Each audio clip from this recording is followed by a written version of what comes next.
పాడుకుందాం. మానవ రూపము ధరించి అరుదించే యేసు ఇహమునకు అనేటువంటి పాట పాడుకుందాం.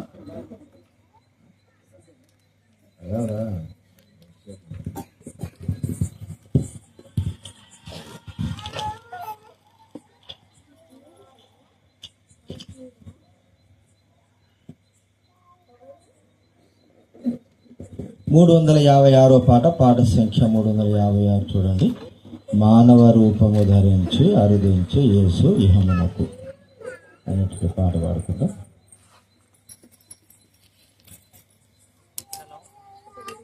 మూడు 353 లేకపోతే 356. 356.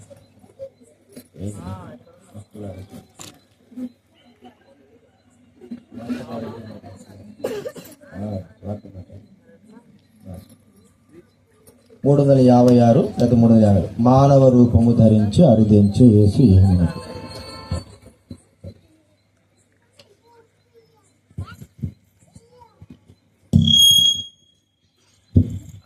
ఎవరైనా కూర్చోండి.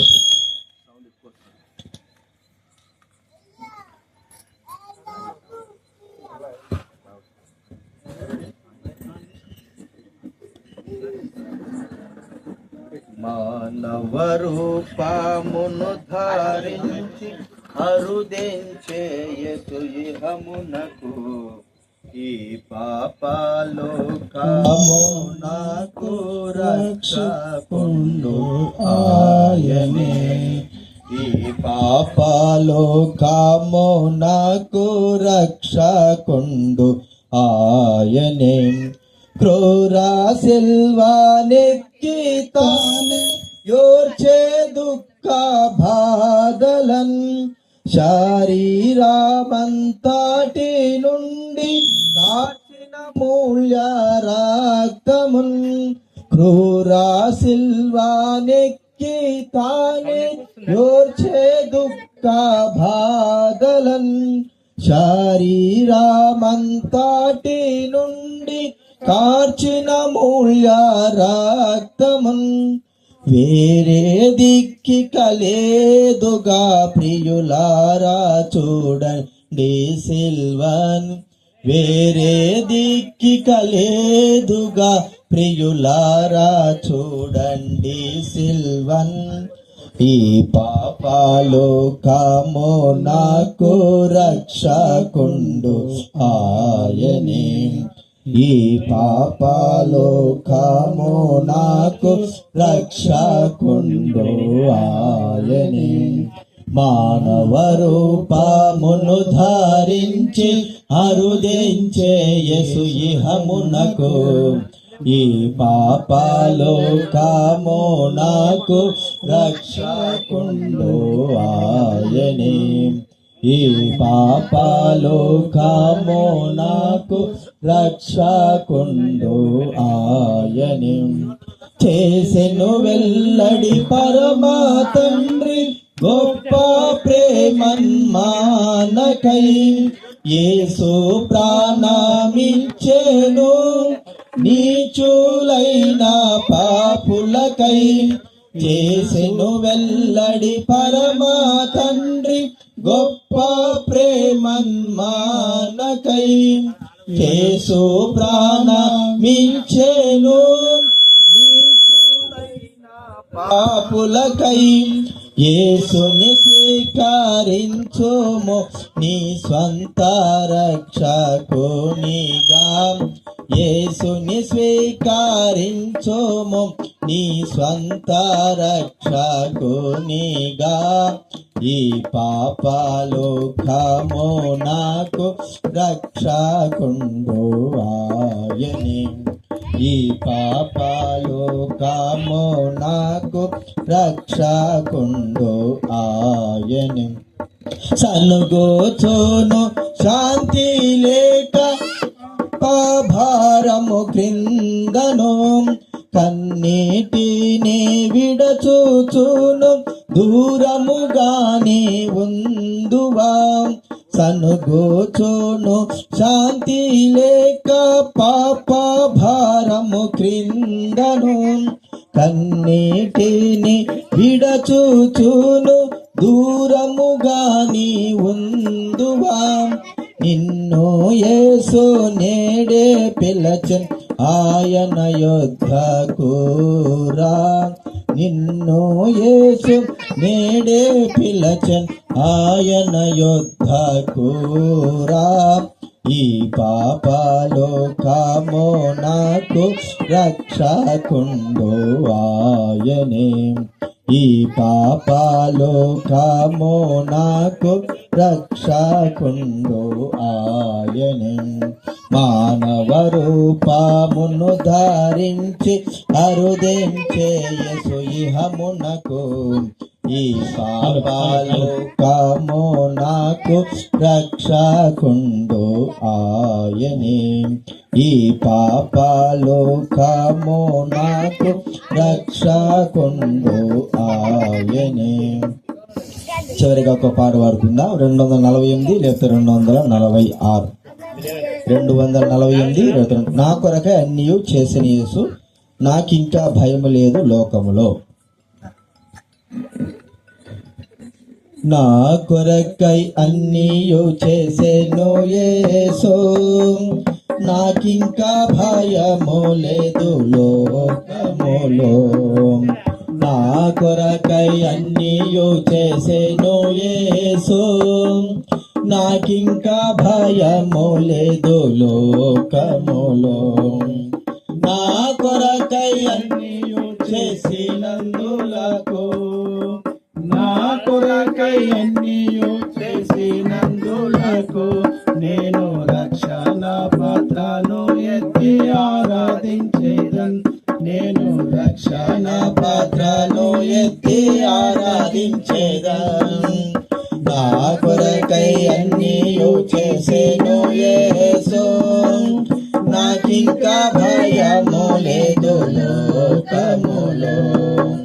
నా కొరకై అన్నీ చేసెను యేసు, నాకింకా భయము లేదు లోకములో. క్షామమందు ఏలీయాకు అప్పమిచ్చెను, క్షామం తీర్చి ఏలీయాను ఆశీర్వదించే. క్షామమందు ఏలీయాకు అప్పమిచ్చెను, క్షామం తీర్చి ఏలీయాను ఆశీర్వదించే.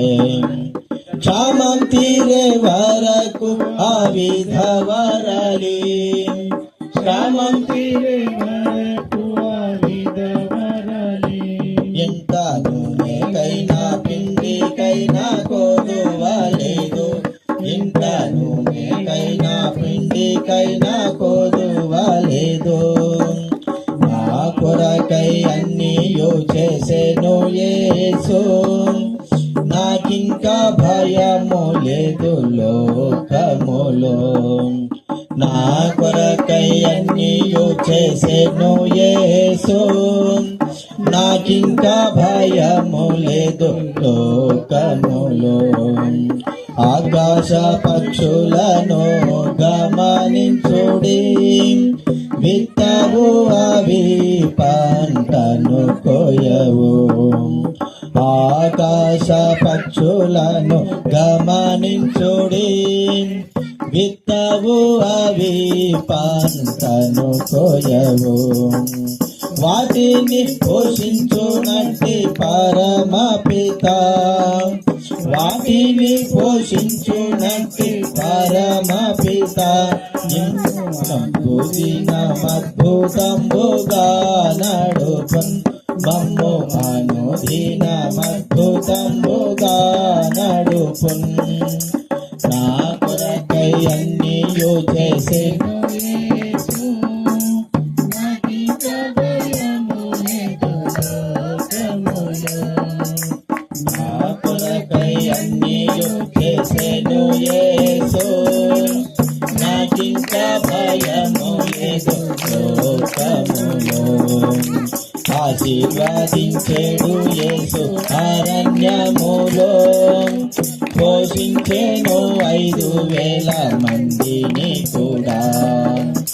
ఆశీర్వదించేడు యేసు అరణ్యములో పోషించేను 5,000 మందిని కూడా. తీర్చును ప్రభువే ప్రతి అవసరత, తీర్చును ప్రభువే ప్రతి అవసరత. యేసు తన్ను తానే అర్పించెను నా కొరకై, యేసు తన్ను తానే అర్పించెను నా కొరకై. నా కొరకై అన్నీయు చేసెను యేసు, నాకింకా భయము లేదు లోకములో.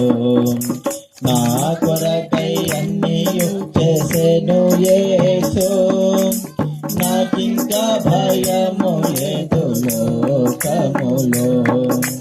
నా కొరకై అన్నీయు చేసినందులకు, నా కొరకై అన్నీయు చేసినందులకు నింద రక్షణ పత్రను ఎత్తి ఆరాధించేదన్.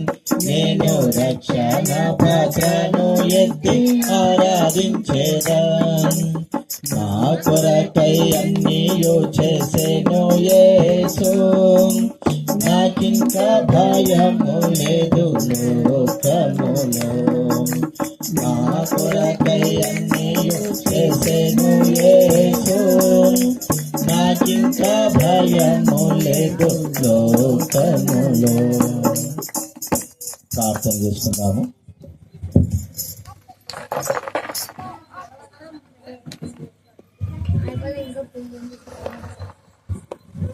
ప్రార్థన ద్వారా మరి ఆండ్రూస్ అన్న దైవ సేవకులైన వారు ప్రార్థిస్తారు.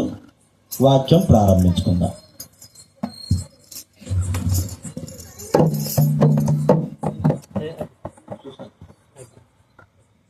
మంచిది. దైవ సన్నిధికి వచ్చిన మనందరం కూడా కళ్ళు మూసి మోకరిద్దాం, ప్రార్థన చేసుకుందాం. పరిశుద్ధుడా, ప్రేమగల తండ్రి, మీ ఘనమైన ఉన్నతమైన నామాన్ని బట్టి స్తుతిస్తూ ఈ రాత్రి వేళ మీ సన్నిధికి వస్తున్నాం. ఈ దాసులు రామదాస్ గారిని ప్రేమించి వారికి ఇచ్చిన సంతానం తిమోతిని బట్టి మీకు వందనాలు. తిమోతిని తన భార్యను ప్రేమించి ఇచ్చిన కుమార్తె సుసన్నను బట్టి మీకు వందనాలు చెల్లిస్తున్నాం. మొదటి పుట్టినరోజుగా మీ సన్నిధిలో ఈ దినం తండ్రి నాయన బర్త్డే జరుపుకుంటుండగా మీ కృప చూపించండి. సంవత్సరాలు గడిచే కొద్ది కార్యాలు నూతన పరిచే దేవుడవు నాయన మీకు వందనాలు చెల్లిస్తూ ఉన్నాం. సంవత్సరంని దయాకిరీటముగా దయచేసే దేవుడవు తండ్రి మీకు స్తుతిస్తున్నాం. బిడ్డను గడిచిన కాలం అంతా కాచి కాపాడి మరొక నూతనమైన సంవత్సరంలో తనని ప్రవేశపెట్టినందుకు వందనాలు నాయన. బంధురక్త సంబంధికులందరినీ జ్ఞాపకం చేసుకునండి అయ్యా. మరి ఇక్కడ ఉన్నటువంటి తండ్రి కులస్తులందరినీ కూడా మీరు జ్ఞాపకం చేసుకోండి. సంఘాన్ని, సేవకులని, ఇక్కడ ఉన్నటువంటి సభ్యులందరినీ జ్ఞాపకం చేసుకోనండి తండ్రి. మీకు స్తోత్రం. ఈ కార్యక్రమం అంతా కూడా మీకు మహిమకరంగా, ఈ కుటుంబానికి ఆశీర్వాదకరంగా, దీవెనకరంగా జరుగునట్లు మీరే కృప చూపించమని ప్రార్థిస్తున్నాం. వాక్యం కొరకే మీ దాసుల్ని నిలబడి అయ్యా మీ వాక్యం అందిస్తూ ఉండగా మీ కృప చూపించండి నాయన. మీ సిలువలో మీ దాసుని మరుగుపరచండి తండ్రి. మీకు వందనాలు అయ్యా. మీ ఆత్మాభిషేకం ఇచ్చి మీ నడిపించి నాయన మీ మాటలు వెల్లడి చేయనట్లుగా తండ్రి మీ దాసుని నిలబెట్టుకోమని ప్రార్థిస్తూ ఉన్నాము తండ్రి. మీకు స్తోత్రము నాయన. ఇక్కడ ఉన్నటువంటి సంఘ బిడ్డలు, కులస్సులు, ప్రభ, బంధురక్త సంబంధికులందరూ కూడా వినయంతో తండ్రి, భయభక్తులతో వాక్యము విని తండ్రి వాళ్ళ హృదయాల్లో తండ్రి నాటుకొనబడినట్లుగా, వారి ఏకాగ్రత కలిగి లక్ష్య పెట్టి వినున్నట్లుగా వినగలిగే చెవులను గ్రహించే హృదయాన్ని వారికి దయచేయమని ప్రార్థిస్తూ ఉన్నాం. ఈ కార్యక్రమం అంతా మీ చేతుకు అప్పచెప్తున్నాము తండ్రి. మీరే మహిమకరంగా జరిగించి మీ నామానికి మహిమ తెచ్చుకొనమని యేసుక్రీస్తు నామములో స్తుతించి ప్రార్థించి వేడుచున్నాము తండ్రి. ఆమేన్.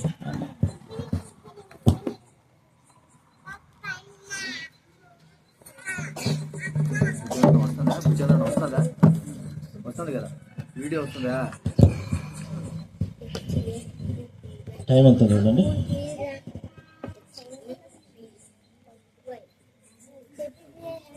5 నిమిషాలు తక్కువ 9. మా సమయము గంట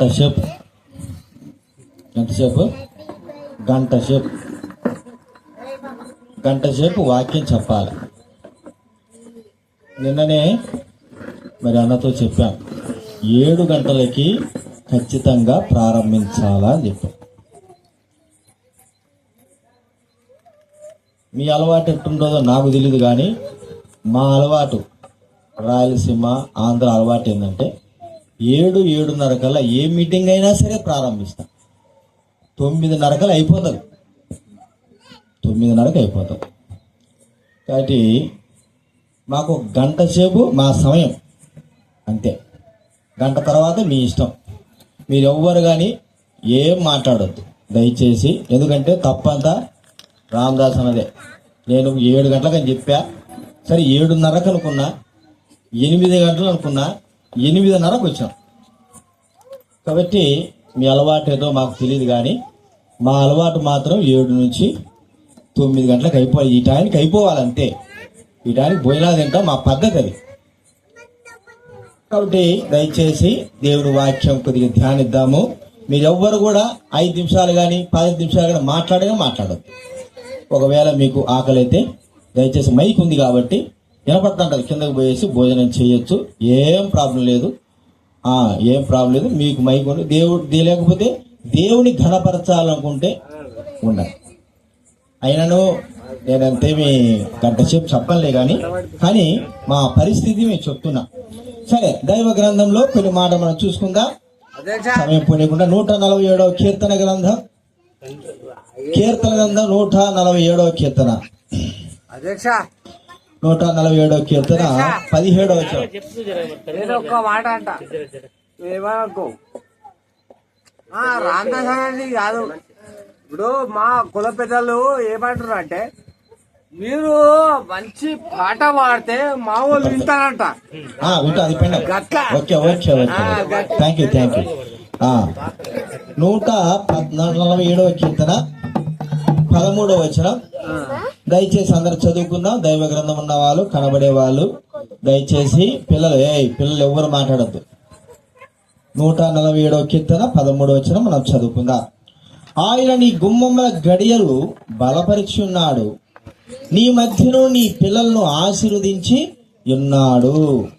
అలాగే యెషయా గ్రంథం 44వ అధ్యాయం. యెషయా గ్రంథం 44వ అధ్యాయము 3వ వచనం చదువుకుందాం. దైవ గ్రంథం ఉన్నవారు చూడండి. యెషయా గ్రంథం 44వ అధ్యాయము 3వ వచనం. నేను దప్పిగల వాని మీద నీళ్లను, ఎండిన భూమి మీద ప్రవాహ జలములను కుమ్మరించదను, నీ సంతతి మీద నా ఆత్మను కుమ్మరించదను, నీకు పుట్టిన వారిని నేను ఆశీర్వదించదను. చివరిగా ఇంకొక మాట చదువుకుందా. మార్కు రాసిన సువార్త 10వ అధ్యాయం. మార్కు రాసిన సువార్త 10వ అధ్యాయం 10వ అధ్యాయము 13వ వచనం నుంచి 16వ వచనంకు మనం చదువుకుందాం. మీకు చదవగలిగిన వారు చదవండి, కనబడే వారు కూడా చదవండి. మార్కు సువార్త 10వ అధ్యాయము 13వ వచనం నుంచి 16వ వచనం వరకు అందరం చదువుదాం. తమ చిన్న బిడ్డలను ముట్టవల్లని కొందరు ఆయన వద్దకు వారిని తీసుకుని వచ్చిరి. అయితే శిష్యులు వారిని తీసుకుని వచ్చిన వారిని గద్దించిరి. యేసు అది చూచి కోపపడి, చిన్న బిడ్డలను నా యొద్దకు రాయుడి, వారిని ఆటంకపరచవద్దు, దేవుని రాజ్యం ఇలాంటి వారిదే. చిన్న బిడ్డల వలె దేవుడి రాజ్యం అంగీకరింపని వాడు అందులో ఎంత మాత్రము ప్రవేశింపడని మీతో నిశ్చయముగా చెప్పుచున్నానని చెప్పి ఆ బిడ్డల్ని ఎత్తి కౌగిలించుకొని వారి మీద చేతులుంచి ఆశీర్వదించెను. ఈరోజు బర్త్డే మీటింగ్ కదా.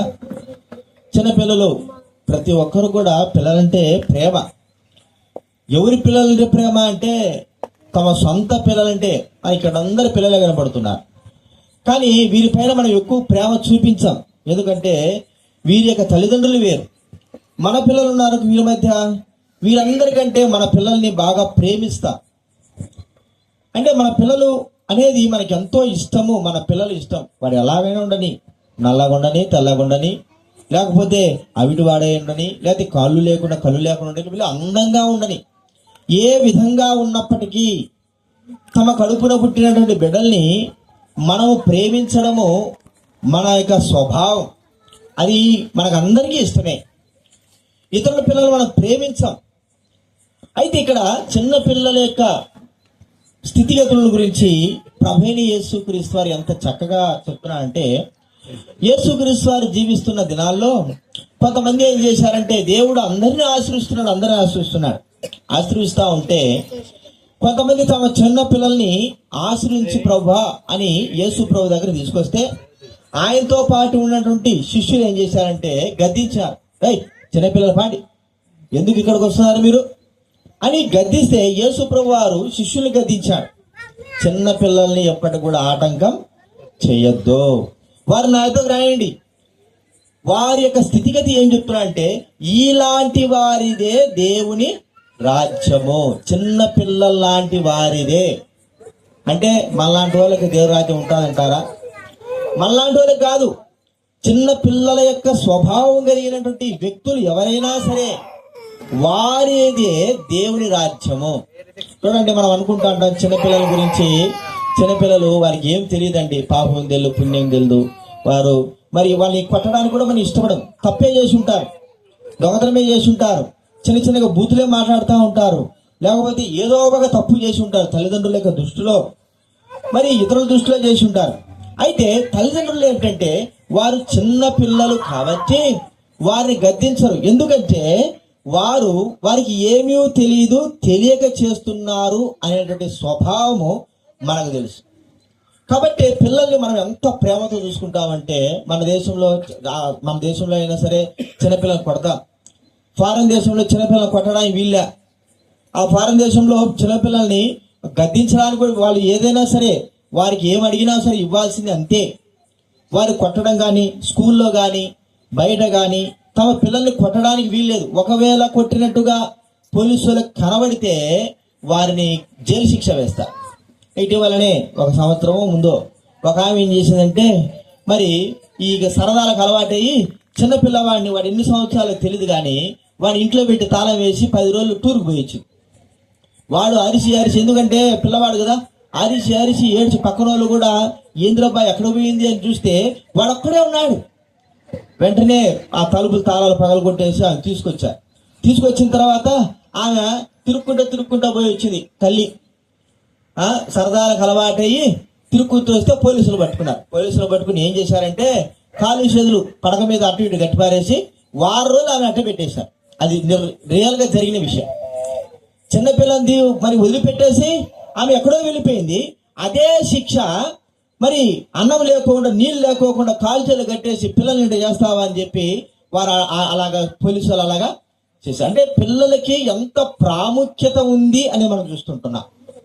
సరే, ప్రభువైన యేసుక్రీస్తు వారు అన్నాడు, ఏమన్నాడంటే, ఇలాంటి వారిదే దేవుని రాజ్యము, పరలోక రాజ్యము. అంటే చిన్నపిల్లలదే. మరి వారు మంచి గాని చెడు గాని ఎరుగినటువంటి స్వభావం కలిగిన వారు, వారి హృదయంలో నిర్మలమైన మనస్సున్నవారు, వారు కోపం గాని లేకపోతే కోపం ఉన్నా గాని ద్వేషము, కక్షలు మరి ఇంకా పాప సంబంధమైనవి ఏమి కూడా తెలియనటువంటి స్థితి కలిగినటువంటి వారు చిన్నపిల్లలు. కాబట్టి ఇలాంటి వారిదే దేవుని రాజ్యం అన్నప్పుడు ఇలాగా మనం ఎలాగ చేయబడతాం? మనం అంటా ఉంటాం కదా, ఏదైనా పెద్ద వయసు ఉన్న వాళ్ళు చిన్నపిల్లల శాస్త్రాలు చేస్తే ఏమంటావు, ఏందిరా నువ్వు ఇంత పెద్ద ఎదిగినావు, చిన్నపిల్లల శాస్త్రాలు చేస్తున్నావు, నీ వయసు ఏంది, నువ్వేంది అని మాట్లాడతా. అంటే వయసుకు తగ్గట్టుగా మనము ప్రవర్తించే వారంగా ఉండాలి అని లోకం చెప్తా ఉంది. చిన్నపిల్లలాగా ప్రవర్తిస్తే ఎవరు కూడా ఒప్పుకోరు. ఎందుకంటే ఆ వయసు వేరు, చిన్నపిల్లల యొక్క స్వభావం వేరు, వారు ప్రవర్తించిన విధానం వేరు. అయితే ఒక మానవుడు, ఒక వ్యక్తి పరలోక రాజ్యం చేరాలంటే చిన్న పిల్లల యొక్క స్వభావం కలిగిన ఉంటేనే తప్ప ఏ మానవుడైనా సరే మోక్షానికి వెళ్ళలేడు. యేసుక్రీస్తు వారు ఒక సందర్భంలో ఈ మాట చెప్పాడు. చూడండి, యోహాను సువార్త 3వ అధ్యాయం, యోహాను సువార్త 3వ అధ్యాయం 3వ వచనంలో ఈ మాట చెప్పాడు. యోహాను సువార్త 3వ అధ్యాయం 3వ వచనం నేను చదువుతా, వినండి. అందుకు యేసు అతనితో, ఒకడు క్రొత్తగా జన్మించితేనే కాని దేవుని రాజ్యమును చూడలేడని నీతో నిశ్చయముగా చెప్పుచున్నాను. యేసుప్రభువు వారు ఇంకొక మాట చెప్పాడు కదా, మనం చదువుకున్నాం కదా, చిన్న బిడ్డల వంటి వారైతేనే కానీ మీరు మోక్షానికి పోలేరు. ఎవరైనా కావచ్చు, వృద్ధులు కావచ్చు, పెద్దలు కావచ్చు, స్త్రీలు పురుషులు కావచ్చు, యవనస్తులు కావచ్చు, మరి ఎంతో వయసు ఉన్నవారు కావచ్చు, ఎవరైనా సరే చిన్న పిల్లల యొక్క మనస్తత్వము, హృదయ మనస్తత్వం ఉన్నవారు తప్ప మోక్షానికి వెళ్ళలేరు. ప్రియమైన వాళ్ళరా, మన మనస్తత్వం ఇలాంటిది. మన మనస్తత్వం మనకు బాగా తెలుసు. మనకు ఒక వయసు వచ్చిన తర్వాత మోసం ఏమిటో తెలుసు, ఒక వయసు వచ్చిన తర్వాత పాపం ఏంటో తెలుసు, ఒక వయసు వచ్చిన తర్వాత వ్యభిచారం ఏంటో తెలుసు, ఒక వయసు వచ్చిన తర్వాత దొంగతనం ఏంటో తెలుసు. మరి మన మనసు ఇవన్నీ తెలిసి కూడా ఏం చేస్తుందంటే, మన మనసు, మన హృదయము ఏదైతే చెయ్యకూడదో, ఏదైతే తప్పో, ఏదైతే పాపమో దానే చేసి మనము మోక్షానికి వెళ్లకుండా ఉంటున్నాము. ఇది దైవ గ్రంథం చెప్పేటువంటి మాట. ప్రియమైన వాళ్ళరా, మనకు తెలుసు ఇది తప్పని, దొంగతనం చేయకూడదని మనకు తెలుసు. అయితే మనం దొంగతనం చేస్తాం, మన పరిస్థితులను బట్టో లేకపోతే దేని బట్టో చేస్తాం. పాపం చేయకూడదు, వ్యభిచారం చేయకూడదని తెలుసు. అయితే మన యొక్క స్థితిగతులను బట్టి ఆ పాపం చేస్తాం. ఇతరులకు మోసం చేయకూడదని తెలుసు. అయితే మనం ఆ పాపాన్ని చేస్తాం. ప్రియమైన వాళ్ళరా, ఇది మన యొక్క మనస్తత్వము. అనగా ఎదిగినటువంటి మానవుడి యొక్క మైండ్ మెచ్యూర్ అయినటువంటి వ్యక్తి యొక్క జీవితము ఇలాంటిది.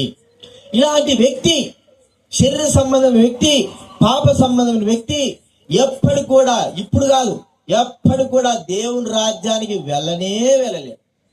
ప్రియమైన వాళ్ళరా, మరి యేసుప్రభువు వారు ఏ వ్యక్తి దేవుని రాజ్యానికి వెళ్తాడు అని ఆయన చెప్పాడంటే, ఒకడు కొత్తగా జన్మించితేనే. కొత్తగా జన్మించడం అంటే అర్థం ఏమిటో మనకు అర్థం కాదు. అంటే ఇప్పుడు జన్మన మళ్ళా ఇంకోసారి మనం జన్మించాలా? ఇక్కడ ఒక నికోదేము అనేటువంటి ఒక పరిచయుడు అనేటువంటి వ్యక్తి ఉన్నాడు. ఈ వ్యక్తి యేసుప్రభువుని అడుగుతా ఉన్నాడు, అయ్యా నువ్వు ఇక్కడి నుంచి వచ్చావు, మంచి క్రియలు చూస్తున్నావు అంటే, ఆ వ్యక్తికి, మంచి బోధకుడైనటువంటి వ్యక్తికి యేసుప్రభువు చెప్తున్న మాట ఏంటంటే, ఒకడు కొత్తగా జన్మిస్తేనే కానీ దేవుని రాజ్యంలో పోలేడు. అంత బోధకుడికి అర్థం కాలేదు. ఏంటండి కొత్తగా జన్మించడం, మళ్ళా ఒక వ్యక్తి మరి తిరిగి జన్మించాలా, చనిపోయి మళ్ళా తల్లి గర్భంలో జన్మించాలా, లేకపోతే మళ్ళీ తల్లి ఎలాగ జన్మించగలడు, ఇది సాధ్యపడేదేనా అంటే, యేసు ప్రభు వారు చెప్పిన మాట ఏంటంటే, ఒకటి నీటి మూలంగా గాను ఆత్మ మూలంగాను జన్మ. అంటే ఇప్పుడు మనము ఒక జన్మ జన్మించినాము. ఈ జన్మ ఏమైందంటే పాపముతో నిండి ఉన్నది. ప్రియమైన వాళ్ళరా, మన జన్మ పాపముతో ఉన్నది. బైబిల్ అనేది చెప్తా ఉంది, ఏ భేదం లేదు. మంచోడని కానీ లేకపోతే మంచోడని చెప్పడానికి వీల్లేదు, వీడు అసలుకే చూడని చెప్పడానికి వీల్లేదు. అందరూ పాపం చేశారు. పెద్దోడు, చిన్నోడు, ధనవంతుడు, దరిద్రుడు, లేకపోతే ఒక పెద్ద అధికారి, చిన్న అధికారి, స్త్రీ, పురుషుడు, పిల్లలు, పెద్దలు అందరూ పాపం చేశారు. ఈ పాపమును బట్టియే ప్రియమైన వాళ్ళరా మానవుని ఆత్మ దేవుని దగ్గరకు చేరడం లేదు. మరి దేవుని దగ్గరికి చేరాలంటే యేసు ప్రభువు ఒక చిన్న సూత్రం చెప్పాడు కదా, వాడు కొత్తగా జన్మించాలా. ఈ జన్మ ఏంటి? కొత్త జన్మ. మనకు అర్థం కావాల్సి అటు కరెంటు దగ్గర పోతున్నారు పిల్లలు, చూడండి, మీరు చూస్తా ఉండాలి. అక్కడ ఒకరు చేరేసుకోండి, సడన్ గా వెళ్ళిపోతారు పిల్లలు. ఒకడు కొత్తగా జన్మిస్తేనే గాని, ప్రియమైన వాళ్ళ కొత్త జన్మ అంటే అర్థం ఏమిటంటే, తన మనసు మార్చబడడం, తన జీవితం మార్చబడడం, మరి తన యొక్క వ్యక్తిత్వం మార్చబడడం, తన క్రియలు మార్చబడడం. తను పూర్తిగా ఒకవేళ శరీర సంబంధంగా మనకు బాగానే కనబడుతున్నాడు కానీ ఆ వ్యక్తి సంపూర్ణంగా తన క్రియల్లో, మనసులో, మరి నడకలో అన్నిటిలో మార్చబడ్డాడు. అదే జన్మ. ఒక మంచివాడు, ఒక చెడ్డవాడు మంచివాడుగా ఎలాగ మారగలడు? ఆ వ్యక్తికి ఎలాగ సాధ్యపడుతుంది? మనకు బాగా తెలుసు, కూషు దేశస్థుడు అంటే ఆఫ్రికా దేశస్థుడు కదా, బైబిల్ గ్రంథంలో చెప్పబడిన మాట. ఆఫ్రికా దేశస్థుడు తన చర్మాన్ని మార్చుకుంటాడా? మార్చుకోలేడు కదండి. వాడి పుట్టుకతోనే వాడి సంతతి కూడా నల్లగానే ఉంటారు. సరే, మరి ఒక చిరతపులి చూస్తే దానికి పుట్టుకతోనే వచ్చేటువంటి మచ్చలు ఉంటాయి. ఆ మచ్చల్ని తనంతకు తానే మార్చుకోగలదా? మార్చుకోలేదు. సరే, అది కాకపోయినప్పటికీ మన శరీరంలో పుట్టుకతోనే వచ్చేటువంటి పుట్టు మచ్చలను మనం ఏమైనా మార్చుకోగలమా? మార్చుకోలేము. అంటే ఇవి శరీర సంబంధంగా మార్చుకోలేకపోతున్నాం కదా. మనము పాపానికి అలవాటు పడిన మనము మన జీవితాన్ని ఎలాగ మార్చుకోగలము? మన జీవితం మార్చుకుంటేనే కదా దేవుని సన్నిధికి వెళ్ళగలం. బైబిల్ గ్రంథంలో చూడండి, ఒక మాట ఉంది. ఇర్మియా గ్రంథము 13వ అధ్యాయం చూడండి.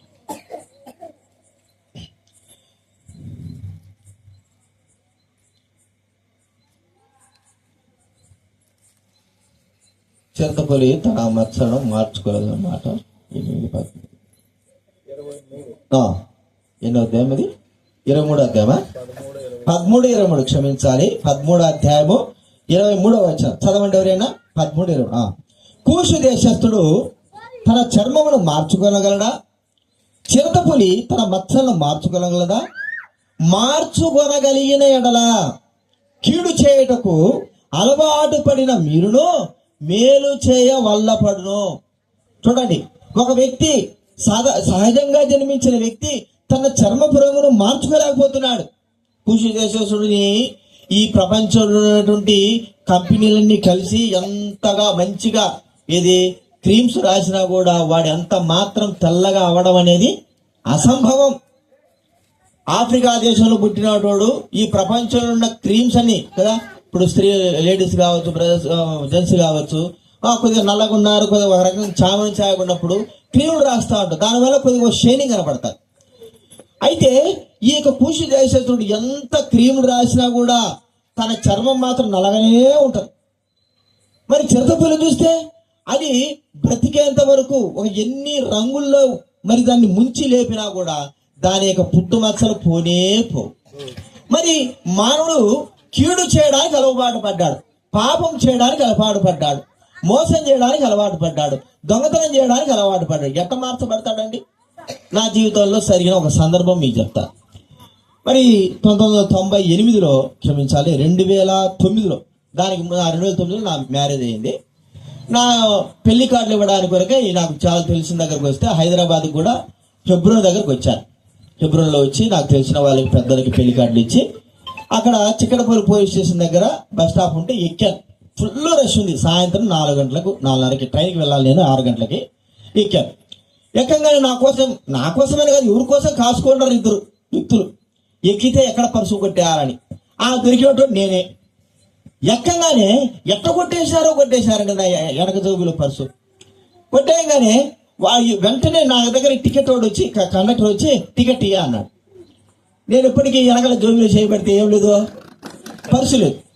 మరి నేను పర్సు లేదు అయ్యా ఉన్నాను సార్, బస్సాపు పర్సు కొట్టేశానంటే పక్కన ఒక వ్యక్తి ముస్లిం వ్యక్తి ఉండి ఇదో నీ వెనకలు 2 ఉన్నారు, 2 కొట్టేసినట్టున్నారు అన్నాడు. వెంటనే బస్సు ఆగిపోయింది. అక్కడే పోలీసు వాడు ఉన్నాడు పక్కన షాప్ లో. సార్ రండి సార్, నా పర్సు కొట్టేశారా అని చెప్పాను. కానీ వచ్చాడు. వీళ్ళిద్దరు ఏం చేశారంటే ఆటోలో కూర్చొని నా పర్సును చూస్తున్నారు. ఎంత ఉంది అని వీని దగ్గర. నా పర్సులు ఏముంటుంది, 300 ఉండాలి. అంటే మాకు తెలుసు ఇక్కడ వ్యవహారాలు దొరుకుతాయని డబ్బు ఎంతో దాచిపెట్టి 300 ఏదో అవసరాలకు తీయాలి కదా, మాటి తీలేమని. ఒకటి నన్ను చూసే ఒకసారి వీడియో సారణ లేకలా వాడే పారిపోతాడు. ఇంకోటి పట్టుకునే పోలీసులు పట్టుకున్నా లేకలా పర్సు కింద పారేసి మాది సర్దితో 7 సార్ అంటారు. వెంటనే చిక్కడపల్లి పోలీస్ స్టేషన్ పక్కనే కదా, పోలీస్ స్టేషన్ లోపల తీసుకుపోయారు. నన్ను కూడా కూర్చోబెట్టారు. ఆ ఎస్ఐ ఎవరితో మాట్లాడుతూ ఉంటే అక్కడ నేను ట్రైన్ పోవాలి సార్, నేను ట్రైన్ పోవాలంటే 1 నిమిషం ఉండు ఆయన వస్తాడండి. ఆయన రావడం ఆలస్యం లేదు. ఈ దొంగతనం చేసిన వ్యక్తి చంప చెల్లుమని కొట్టాడండి. వాడు ఎట్ట కొట్టినాడు, ఆ పోలీసులు దెబ్బలు ఉంటాయి కదా, అది దిమ్మ తిరిగిపోయింది. అన్నాడు ఒక మాట, అన్నాడు ఏమనంటే, ఎన్నిసార్లు నువ్వు పోలీస్ స్టేషన్కి వచ్చేది అన్నాడు. నా కళ్ళ ముందు అన్నాడు, ఎన్నిసార్లు నువ్వు పోలీస్ స్టేషన్కి అంటే వాడు ఇంతకుముందు ఎన్నోసార్లు వచ్చినాడు, ఎన్నోసార్లు దెబ్బలు తిన్నాడు. ఇది వాడికి ఒక లెక్క కానే కాదు. వాడు ఏమంటున్నాడు, సార్ నన్ను వదిలిపెట్టు సార్, నాకేం తెలుసు సార్ అంటాడు. పోలీసు వాడు ఏమంటున్నాడు, నువ్వు ఎన్నిసార్లు ఈ పోలీస్ స్టేషన్ నువ్వు వచ్చి తెలుసు కదా, దొంగలకు అందరూ తెలుసు కదా, దొంగలు ఎవడెవడు దొంగనో అన్ని వేసి ఉంటారు. మరి మన జీవితం ఏమిటి? వాడు ఎన్నిసార్లు తన్నున్నా కూడా వాడు దొంగతనం అనేది మానలేకపోతున్నాడు. కారణం ఏంటంటే వాడి స్వభావ లక్షణముతో వాడు అలాగ జీవిస్తాడు. ప్రియమైన వాళ్ళరా, అది మానవుని యొక్క స్వభావం. ఒక వ్యక్తి దొంగతనమే కాదు, పలు రకాలైన పాప సంబంధమైన క్రియలు చేస్తూనే ఉంటాడు. అలాంటి వ్యక్తి ఎవరైనా సరే, వాడు ఎంతటైనా సరే, పైకి మాత్రం నీతిమంతుడుగా కనబడుకొని లోపల పాప పనులు చేసే వ్యక్తి ఎవడైనా సరే కావచ్చు, కానీ దేవుని రాజ్యానికి పోవడానికి అంత మాత్రం వీలు లేదు. ఎక్కడైనా సరే డోర్లు తట్టి ఇళ్లలోకి పోయి పోవచ్చు, లేకపోతే దేవాలయం చర్చిలోకి వస్తాడే నువ్వు తాగుతున్నావురా అంటే తోసుకొని రావచ్చు, లేకపోతే ఎక్కడికైనా పోవచ్చు, ఏ ప్రాంతంలోకి పోవచ్చు. కానీ దేవుని రాజ్యంలోకి పోవాలంటే నువ్వు డోరు తట్టినా కూడా రాదు, నువ్వు ఆ స్థానంలోకి పోలేవు. కారణం ఏమిటంటే నువ్వు చేసింది పాపం కాబట్టి, పాపం లేని స్థలం అది, అక్కడ దేవుడు స్థలం, నీకు పోవడానికి వీలేదు. మరి మానవులందరం కూడా దేవుడి సన్నిధికి వెళ్ళాలని ఆశ కలిగిన వారమే కదా. అందుకే కదా ఈ లోకంలో ప్రతి మానవుడు కూడా తనకంటూ పాపం చేస్తున్నాడు, తిరిగి మంచితనము కూడా తాను చేస్తున్నాడు కదండి. పాపం చేస్తున్నాడు, తిరిగి మంచి కార్యాలు కూడా చేస్తున్నాడు. మంచి కార్యాలు చేసి పాపం చేసినంత మాత్రాన తను మంచి కార్యాలను బట్టి మరి పాపం బట్టి మంచి కార్యాలు చేశాడు కదా, మోక్షానికి వెళ్ళగలడా? బైబిల్ చెప్పే సత్యం అది కాదు. ఏ వ్యక్తి అయితే పాప క్రియలు సంపూర్ణంగా తొలగించుకుంటాడో ఆ వ్యక్తి మాత్రమే మోక్షానికి వెళ్ళగలడు. ఆ వ్యక్తికి అలా ఎలాగ రాగలదంటే కొత్తగా జన్మించిన అనుభవం, తన మనసు మార్చబడడం, తన పాపాలు క్షమించబడడం, హృదయములో రక్షణ. ప్రియమైన వాళ్ళు, తన మనసు మార్చబడాలి. ఎవరు చేస్తారండి తన మనసు మార్చాలి? నా మనసును మార్చాలంటే మీ వల్ల ఎవరైనా అవుతుందా? ఎవరి వల్ల కాదు. పోలీసు వాళ్ళు ఎంత మందిని కొడుతున్నారు, ఎంత మందిని శిక్షిస్తున్నారు. ఏ వ్యక్తి చేతనే సరే మనసు మార్చగలిగారా? ఒకవేళ అబద్ధాలు చెప్పించగలుగుతూ వచ్చారేమో కానీ మనసును మార్చడము ఏ వ్యక్తి తరము కూడా కాదు. మన ఇష్టం, మన హృదయంలో మనం ఏమనుకుంటామో, మనం ఏం చేయాలనుకుంటామో దాన్నే చేస్తాం. మనం ఏం చేయాలని కోరుకుంటాం, ఎలాగ జీవించాలని కోరుకుంటామో అలాగే చేస్తాం. మనల్ని ఆపడం ఎవరి తరము కూడా కాదు. ప్రియమైన వాళ్ళరా, అలాంటప్పుడు మన హృదయం ఎలాగ మార్చబడుతుంది? మన సొంత క్రియల చేత మార్చబడుతుందంటే అది మన వల్ల ఏది కాదు. మన యొక్క తలంపుల వల్ల మార్చబడేదైతే అది మన వల్ల కాదు. లేకపోతే ఇతరులు ఎవరైనా మంచి బోధ చేసి మంచి కార్యం చెప్తే అది మన వల్ల ఏది కాదు. మన వల్ల ఎంతో మంది ఎన్నిసార్లు చెప్పినా కూడా వీడు వినడండి. మరి దేవుడు ఎవరి వల్ల కాదు నీ జీవితంలో. మరి ఎలాగా చేయగలవు? ప్రియమైన వాళ్ళరా, ఒక్కడి వల్ల మాత్రమే అవుతుంది. యేసు ప్రభు వల్ల మాత్రమే మానవుని యొక్క మనసు మార్చబడుతుంది. ఎలాగండి ఇది? మరి ఇంతమంది వచ్చినారు కదా, మంచి వాళ్ళు ఉన్నారు, గొప్ప వాళ్ళు ఉన్నారు, ఎంతో మంది టీచింగ్ చేశారు, బోధ చేశారు, ఎన్నో మాటలు చెప్పారు కదా. ఇన్ని మాటలు చెప్పినా కూడా ఒక వ్యక్తి మారడం లేదంటే మరి ఒక వ్యక్తి యేసు ప్రభు ద్వారానే ఎలా మారగలుగుతున్నాడు? ఒక వ్యక్తి నాకు తెలుసు, కడప జిల్లాలో మైకేల్ బాబు అనేటువంటి వ్యక్తి ఎమ్మెల్యే. ఎంతవరకు తెలుసు చెప్పండి? ఎమ్మెల్యే తెలుసా మీకు? మైకేల్ బాబు ఎమ్మెల్యే. నీకు ఈ కాలే రాయలసీమ ఎమ్మెల్యే, ఈ ఎమ్మెల్యే కాదులే. మైకేల్ బాబు అనేటువంటి ఎమ్మెల్యే. నేను చిన్నప్పుడు చదువుకునే సమయంలో 92 సమయంలో మంచిగా మరి ఆ రాజకీయాలు మునిగి తేలిన వ్యక్తి. ఎప్పుడు చూసినా గన్లు దగ్గర ఉంటారు, ఇంటి చుట్టూ కూడా గుంతలు తవ్వుకొని బాంబులు పెట్టుకో ఉంటారు. పెద్దది, అది బ్రిటిష్ వాళ్ళు కట్టించిన ఇల్లు. ఆ వ్యక్తి ఎంతో మందిని చేతులు లేకుండా కాళ్ళు లేకుండా చంపినటువంటి వ్యక్తి, భయంకరమైన వ్యక్తి. మామూలు వ్యక్తిగా మేము చూసాం కానీ చెప్తున్నాం, ఊరికే కాదు. అలాంటి వ్యక్తి, ఒక వ్యక్తి ఎంత మార్చబడ్డాడు. ప్రియమైన వాళ్ళరా, ఒక మాట తన హృదయంలో దొరికింది. ఎంతో మంది చెప్పుంటారు, అయ్యా ఇంతమంది కడుపు కొడితే, ఇంతమంది కుటుంబాలు కూల్చేసావు, ఇంతమందిని చంపేసినావు, ఇన్ని చేసావు, కనికరం ఉండదో, జాలి ఉండదో, చంపేటప్పుడు దయ ఉండదు, ఏముండదు. మరి ఆ కుటుంబంలో వారి యొక్క ఉసురు తగ్గుతుంది కదా, నువ్వు ఇటు చేసినావు, ఎందుకు నీకు ఇవన్నీ అంటే అవన్నీ పనిచేయవు. అక్కడ కడప జిల్లాలో చంపడమే ఒకటి, పనిచేసేది ఒకటే. చంపిన తర్వాత ఏదైనా మాట్లాడతారు. మరి ఇవన్నీ పనిచేయవు. మరి ఎట్లాగ మార్చి ఎంతమంది చెప్పకుండా ఉండరు. పాస్టర్ కానీ, పెద్దలు కానీ, తనతో పాటు ఉన్నవారు కానీ ఎవరైనా సరే, అయ్యా వద్దు మాకన్నా కూడా వినేటోడు కాదు. ఒకరోజు తను కూర్చొని ఆలోచిస్తా ఉన్నాడట. ఎవరంటే, నేను చస్తే ఎక్కడికి పోతాను? ఇంతమందిని చంపినా కదా, నేను ఇంత ఘోర దుర్మార్గం చేశాను కదా, ఇంత పాపం చేశాను కదా, నన్ను ఎంతో మంది మార్చాలనుకున్నారు కదా, నేను చస్తే ఎక్కడికి పోతాను అనేటువంటి మనసులో తన మాట పడిపోయి, తనకు అర్థం కావడం లేదు.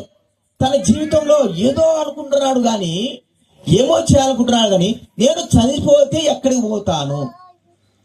ఒకసారి మరి తనట వెళ్తా ఉంటే దేవుడు వాక్యం ఇలాగా పైన మైకులు పెట్టి చెప్తా ఉన్నారు. చెప్తా ఉంటే ఒక మాట ఉంది, ఎవని పేరైనను జీవగ్రంథం ముందు వ్రాయబడినట్టు కనబడని ఎడల వాడు అగ్నిగుండంలో పడవేయబడును. చాలా స్పష్టంగా మాట్లాడుతోంది. ఎవడి పేరైనా సరే జీవ గ్రంథంలో అనగా దేవుని దగ్గర రాయబడకపోతే వాని పేరు వాడు ఇంకా నరకంలో ఉండాల్సిందే. అంటే ఎందుకు అంటే వాడు చేసిన తప్పులే వారిని నరకానికి తీసుకువెళ్తున్నాయి, వాడు చేసిన తప్పులే వారిని నిత్య నాశాన్ని తీసుకువెళ్తున్నాయి. ఎవరో తీసుకువెళ్ళాల్సిన అవసరం లే, ఎవరో చేయాల్సిన అవసరం లే. ఇప్పుడు దొంగతనాలు మోసాలు చేసినారు, మనకు తెలుసు. మన కలకత్తాలో జరిగినటువంటి ఘోరమైన విషయం, ఒక డాక్టర్ని చంపేశారు. ఎవరో చూస్తున్నారు అనుకోని వాడు చేశాడు, ఇప్పుడేమైనా ఉరి శిక్ష అయిపోయింది కదా, చచ్చిపోయాడు. ఎవడో చేయాల్సిన అవసరం లే, వాడంతగా వాడే నాశనంలోకి, ఏ తప్పు అయితే చేస్తున్నాడో ఆ వ్యక్తి తనంతకు తానే నాశనంలోకి వెళ్తున్నాడు. ప్రియమైన వాళ్ళరా, ఇప్పుడు నాశనంలోకి పోకుండా ఉండాలంటే తన మనసును మార్చగలిగిన వ్యక్తి యేసు ప్రభువుని తెలుసుకున్నాడు. ఎందుకు, ఎలాగా?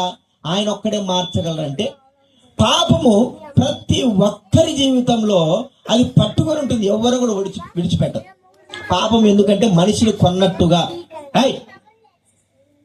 దాసులు ఆ దినాల్లో ఎలా ఉన్నారో మీకు తెలుసు కదండి. ఆ దినాల్లో ఒక 100-200 సంవత్సరాల కిందట దాసులు కొనుక్కునేవారు, ఇంట్లో పని చేసుకునేవారు, కొనుక్కునేవారు. వాళ్ళు ఎందుకు కొంతమంది తామును అమ్ముకుంటారు. అయ్యా, నేను నా కుటుంబ పరిస్థితులు బాగాలేదు, నాకు ఒక 5,000 నీ కుటుంబం, నీ జీవితం, నీ జీవితాంతం నేను పని చేస్తాను అంటాడు. మా తాత, మా నాయన సొంతంగా చెప్తున్నా, మా నాయన నెల్లూరు జిల్లాలో 4 రూపాయలు అప్పు. ఎన్ని రూపాయలు చెప్పండి? 4 రూపాయలు కాదు, 4 రూపాయలు. 6 రూపాయలు వద్దులే, 4 రూపాయలు చెప్పు. 4 రూపాయలు అప్పు. నిజం చెప్తున్నానండి, మా నాయన 4 రూపాయల అప్పు ఒక పెద్ద భూస్వామికి ఉంటే 7 సంవత్సరాలు పని చేయించుకున్నాడు ఆ భూస్వామి ఉచితంగా. ఎన్ని సంవత్సరాలు? ఎర్రోళ్ళు కదా ఆ దినాలు, ఎట్టుండేటోళ్ళు ఎర్రోళ్ళు. నీది ఇంకా అప్పు పెరిగిపోయిందిరా, ఇంకా చెయ్యాలా? మంచి పనివాళ్ళు పని చేస్తారు, ఉచితంగా భోజనం పెడితే చాలు, వాళ్ళు జీవితాంతం పెట్టి ఉంటారు. 7 సంవత్సరాల మా తాతకు విసుకెక్కి ఆ ఊరు నుంచి వేరే ఊరికి పారిపోయినాడు. మంచి పేరు కలిగిన వ్యక్తే, మంచోడు రవిడు, మంచి పని చేస్తాడని. వాళ్ళు పారిపోయేలేక ఇక్కడ పని చేసేటోళ్ళు లేరు కదా. వెంటనే అక్కడ కొంతమంది ఉండి పెద్దలు ఉండేసి, ఏడవేడు సన్నోడు, మా తాత సన్నోడు, ఏడవేడు ఏంటంటే వీడు 4 రూపాయల అప్పు కోసం 7 సంవత్సరాలు ఏం చేశాడు, వీరు దాసత్వంలో పెట్టుకున్నాడు. కాబట్టి వాడు వేరే ఊరికి పారిపోయాడంటే అక్కడి నుంచి మా తాతకి పిలుచుకొచ్చావరా, నీ 4 రూపాయల అప్పు చెల్లిపోయిందిలే, అవసరం లేదు, నువ్వుకే అవసరం దాసత్వం సంవత్సరాలు పని చేసుకోరా అని పిలుచుకొచ్చాడు.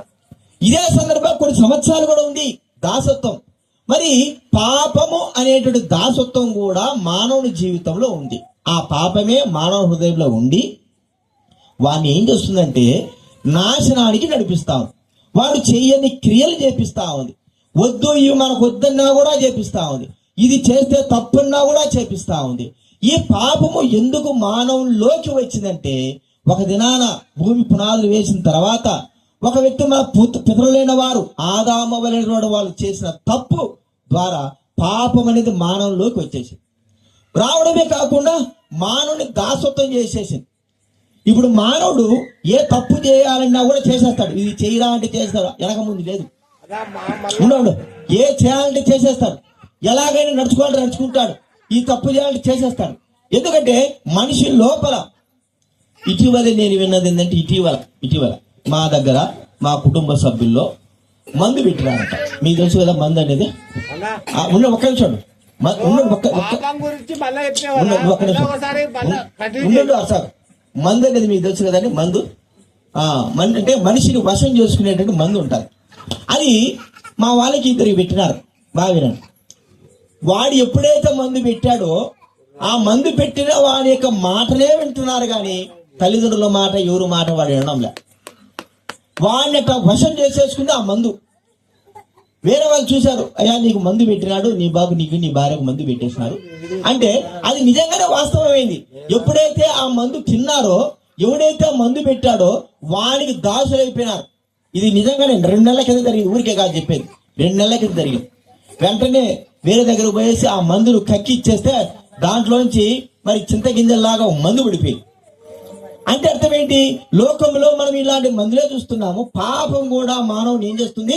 బానిస చేస్తుంది. ఇప్పుడు పాపం మానవుని వదలాలి అంటే ఏం కావాలా? బైబిల్ గ్రంథం చెప్పే సత్యం ఏంటంటే, పాప క్షమాపణ కోసము రక్త ప్రోక్షణం అవసరం. అనగా రక్తము ద్వారా మానవునికి పాపం పోతుంది. ఇది మనకందరూ కూడా తెలుసు. గ్రామాల్లో పాత దినాల్లో జరుగుతున్నటువంటి పరిస్థితుల్ని మనకందరూ తెలుసు. చక్కగా వాళ్ళు మరి ఆ బలులు అర్పించేవాళ్ళు. ఈ రక్తం ద్వారా ఊరి దోషము కుటుంబ దోషం పోతాదని ఈ యొక్క ఆచారాలు పద్ధతులు మన భారతదేశంలో ఎన్నో సంవత్సరాలు ఉన్నాయి.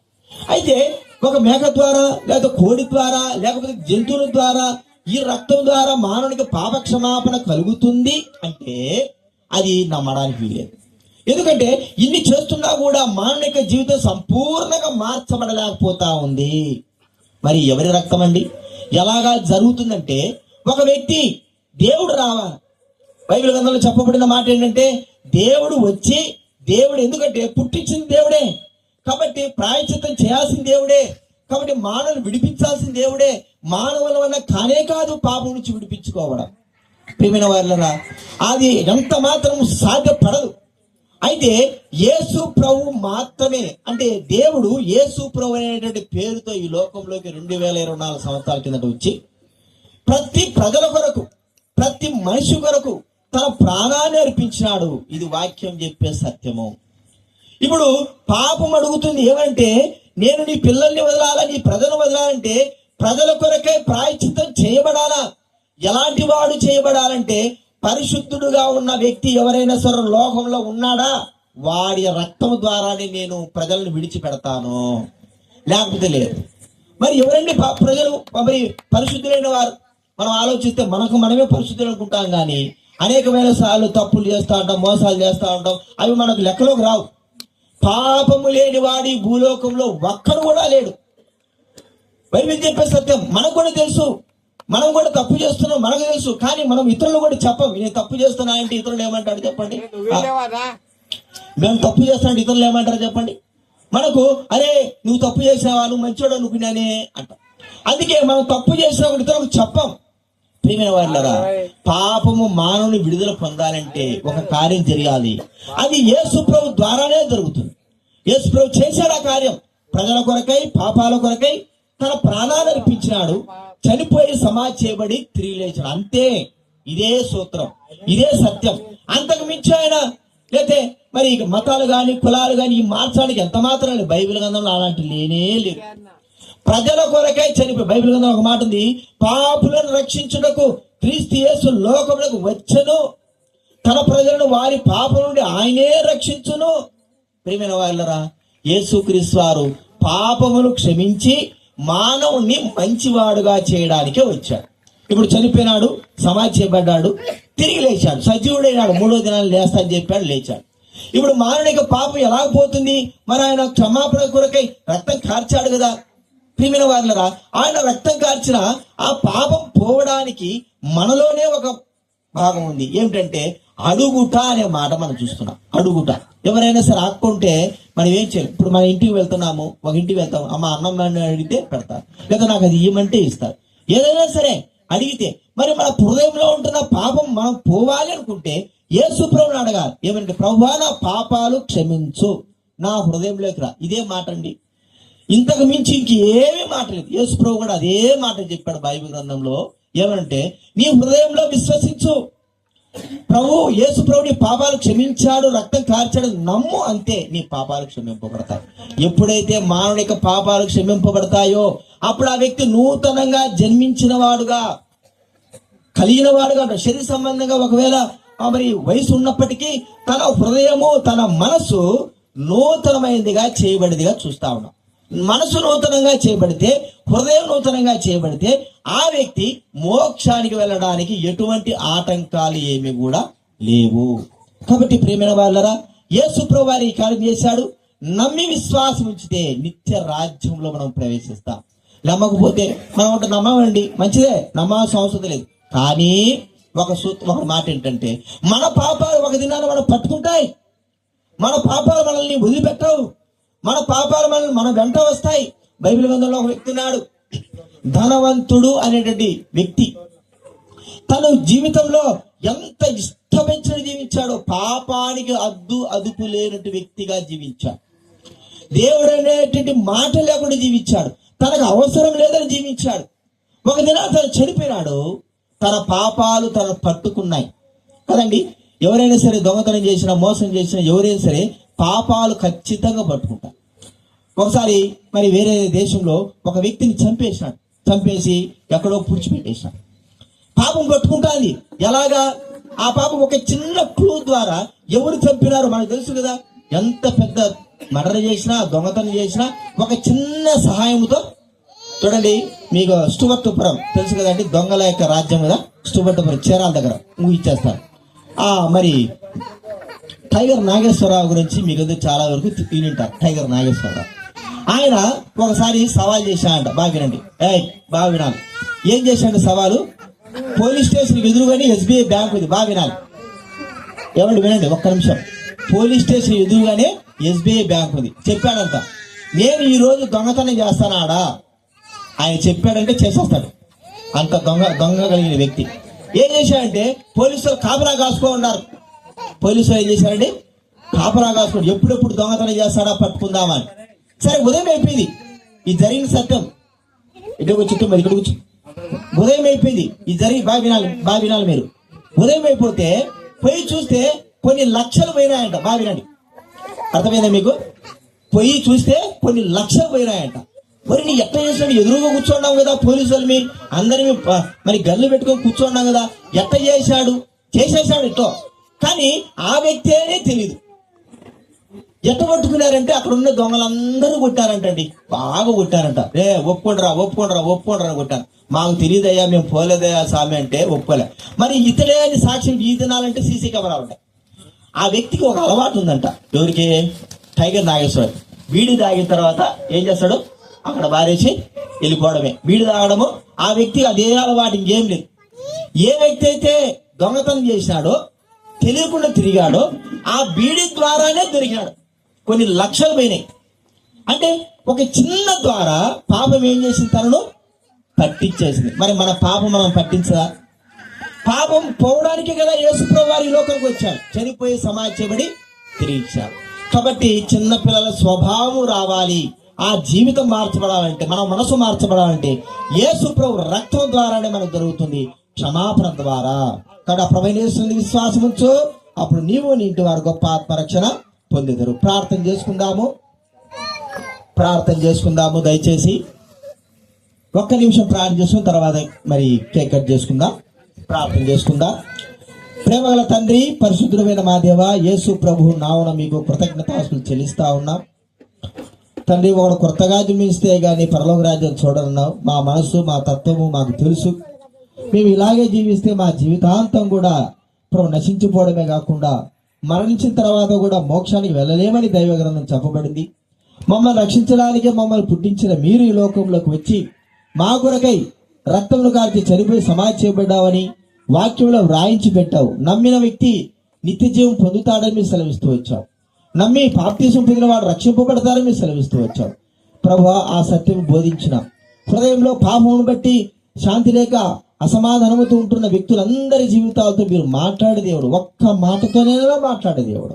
ప్రభువా, వాళ్ళ పాపం నుంచి విడిపింపబడి నిత్య రక్షణ పొంది చిన్న పిల్లల స్వభావం కలిగి మరి కొత్తగా జన్మించిన అనుభవం కలిగి మోక్ష రాజ్యానికి వారసులుగా చేయబడుటకు కృప చూపించండి. ఎవరు నశించిపోవడం మీకు ఎంత మాత్రం ఇష్టం లేదు ప్రభు. అందరు రక్షింపబడాలని సెలవిచ్చారు. అందుకే వాక్యం కూడా చెప్పబడింది. ప్రభు, రక్షింపబడుటకు అనుగ్రహించవలసి మనవి చేస్తూ మీ చిత్తానికి అప్పచెప్పుకుంటూ మహిమ, ఘనత, స్తుతి, ప్రభావాలు ఆరోపిస్తూ కృతజ్ఞతాపూర్వకంగా యేసు నామమున ప్రార్థించి అడిగి వేడుచున్నాము తండ్రి, ఆమేన్. రండి, కేక్ కట్ చేయండి.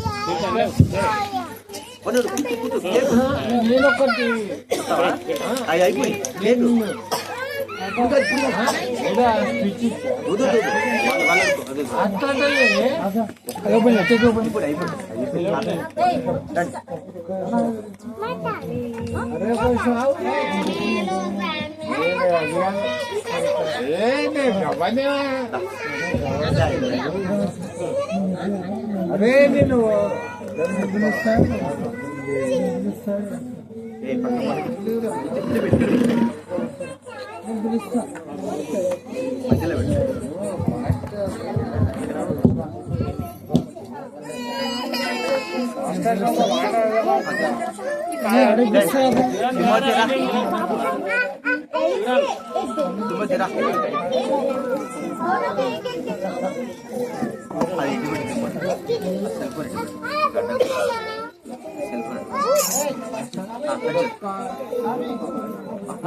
చేద్దాం తర్వాత ఇప్పుడే 10 అయిపోయింది మళ్ళీ మాట్లాడదాం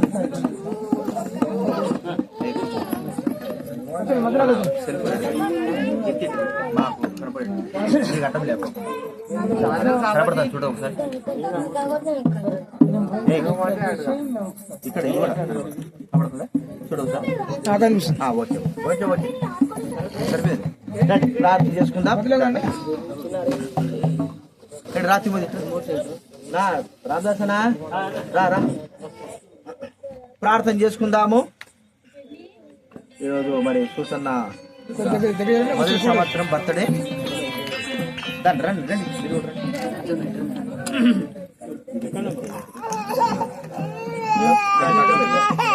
అయిపోయింది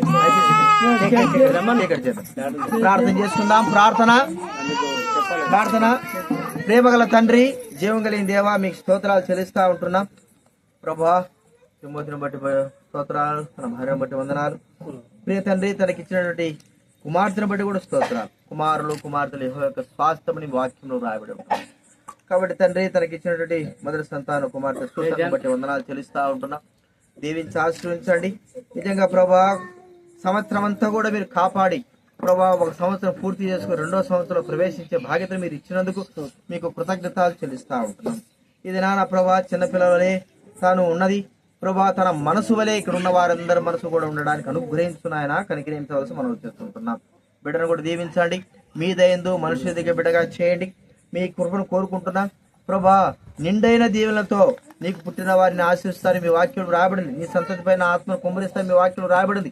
కాబట్టి సూసన్న పైన మీ ఆత్మను, మీ యొక్క ప్రభు ఆశీర్వాదాన్ని తన పైన ఉంచవలసి మీద వేడుకుంటున్నాం. సహాయం చేయండి. ప్రభుత్వించవలసి మనవి చేస్తూ దీవెనకరంగా తన జీవితం అంతా కూడా తల్లిదండ్రులకే కాదు, లోకానికే కాదు, సంఘానికే కాదు, అందరికీ ఆశీర్వాదకరంగా తన జీవితము ఉండడానికి అనుగ్రహించవలసి మీరు వేడుకుంటున్నాం. సహాయం చేయండి. ప్రభుత్వించవలసి మనవి చేస్తూ ఈ యొక్క కేక్ ఎలాగైతే జీవితంగా అందరికీ ఆకర్షణీయంగా సంతోషకరంగా ఉందో తన జీవితం కూడా అలాగే ఉండడానికి అనుగ్రహించవలసి మనవి చేస్తూ యేసు ప్రభు నామమున ప్రార్థించి వేడుచున్నాము తండ్రి.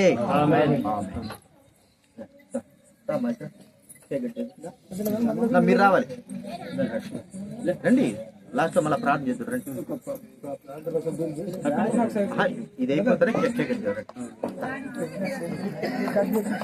అదే ఆ బుడ్డ ఆ చేతి పట్టు, ఆ బెలూన్ తీసేది, ఆ బెలూన్ అదే ఆ బిడ్డ ఆ చేతి పట్టు, ఇదో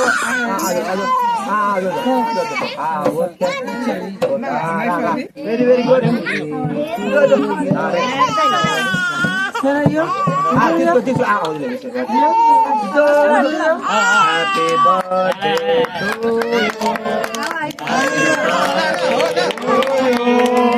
happy birthday to you, happy birthday to you. బిడ్డ పేరు పేరురా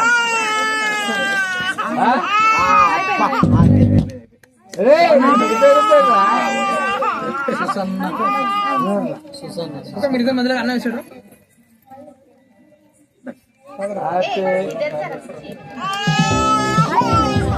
హ్యాపీ బర్త్డే టు యు. సుసరా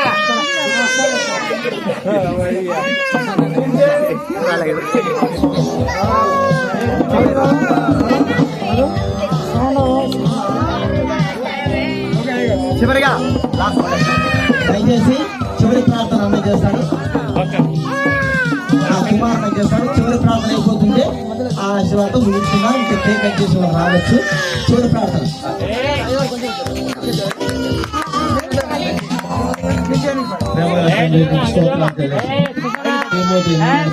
ప్రేమించిన కుమార్తె మొట్టమొదటి జన్మదినం చెప్పబడిన స్తోత్రాలు.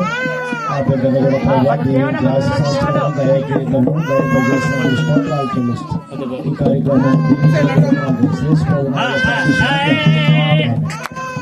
తండ్రి దేవుని ప్రేమయు, యేసుక్రీస్తు కృపయు, పరిశుద్ధాత్మ సహవాసం చేరువచ్చిన మనకు సకల పరిశుద్ధులకు కుటుంబానికి కుటుంబానికి ఇప్పుడప్పుడు సదాకాలం తోడేడు కాక. ఆమేన్. అందరి ప్రేయర్ ఎవరైతే పేమెంట్ చేసుకోవాలనుకున్నారు వారందరూ దయచేసి రావాల్సి మనం చూస్తున్నాం.